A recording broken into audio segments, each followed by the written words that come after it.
always thought death would be peaceful, that after the pain, the blood, the fight, there would be silence, maybe even warmth. I was wrong. When I died, I woke up somewhere else.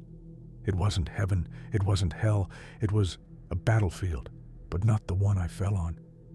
The sky above was a dull, endless red, like a wound that had never healed. The ground was cracked, pulsing faintly as if something beneath it was still alive. And I wasn't alone. Scattered across the wasteland were others, soldiers, warriors, fighters from all across time. I saw the Survey Corps among them, faces both familiar and unknown. Some I had fought beside, some I had only heard about. Mike. Soldiers I had sent to their deaths, even those who had died before my time. They stood motionless, staring at something in the distance. I turned to see it too. A massive armored figure stood before us, taller than any Titan. It had no face, only a hollow void where a head should be. Its armor was ancient, rusted, yet stronger than anything I had ever seen. A massive sword was planted into the ground before it, stained with the remnants of countless battles. Then it spoke. "You have fought for humanity, but are you worthy to ascend?" Before I could understand, the ground beneath me cracked, and suddenly I was falling. When I landed, I was somewhere new, the ruins of Shiganshina, but wrong. The buildings stretched endlessly into the sky, warping in impossible ways. The air was thick with whispers, names of the dead, voices of the forgotten. I took a breath and steeled myself. I had faced death before. I had led men into impossible battles. Whatever this was, I would overcome it. Then I saw them. The Titans were here.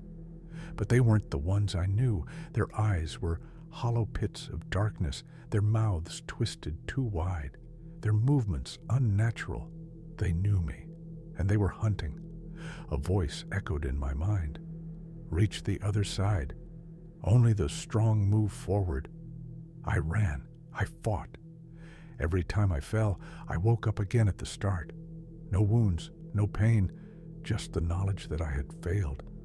Again and again. And I wasn't the only one. I saw Mike in the distance, fending off a monstrous Titan that moved like smoke, twisting and reforming endlessly. I saw nameless soldiers climbing endlessly, trying to escape the walls that never ended. Some disappeared into the shadows, never returning. Some were consumed. Time had no meaning here. We had no hunger, no thirst, only exhaustion, only fear, only the battle.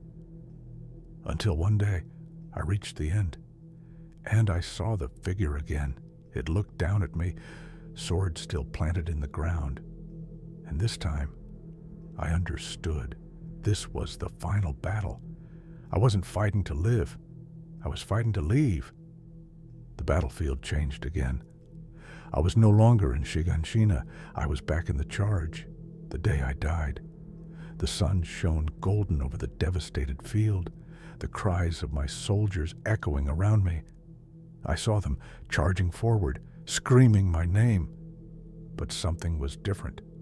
The beast Titan wasn't there. Instead, standing in its place was the figure. It had no name, no identity, only judgment. And in its grip, it wielded a massive, impossible blade, jagged and shifting like it was made from broken time itself. And then I knew. This was the battle I had been fighting all my life. This was the battle for my soul. I had no ODM gear, no soldiers, no horse. Only a blade in my hand that I didn't remember picking up. But I didn't need anything else. I charged. The figure moved, and the battle began. The battlefield bent and shifted as if time itself was warping under the weight of our battle. Each clash of my blade against the figures sent shockwaves through the ground, shattering reality itself. The golden sunlight flickered, replaced by an endless abyss of dark red void. With each strike, I felt my past unravel. Every command I had given, every soldier I had sent to die, every sacrifice I had made. They all played out in front of me, distorted and broken, like echoes in a shattered mirror. The figure's attacks weren't just physical. They forced me to see. I saw myself as a boy, clinging to my father's words. I saw my father die. I saw myself standing before recruits, lying to them, giving them hope, knowing it was false. I saw Levi looking at me with fury, demanding to know if I had really chosen to die for humanity, or if I had simply given up. My movement slowed. The figure struck, agony, darkness, the weight of 1,000 regrets crushing me at once. Was I going to fail? Was this how it ended?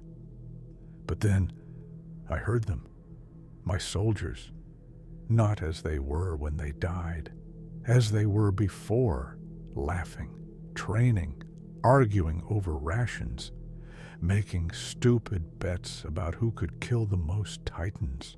I had led them into hell, and they had followed me without question, because they believed in me. I roared and drove my blade forward, tearing through the figure's impossible armor.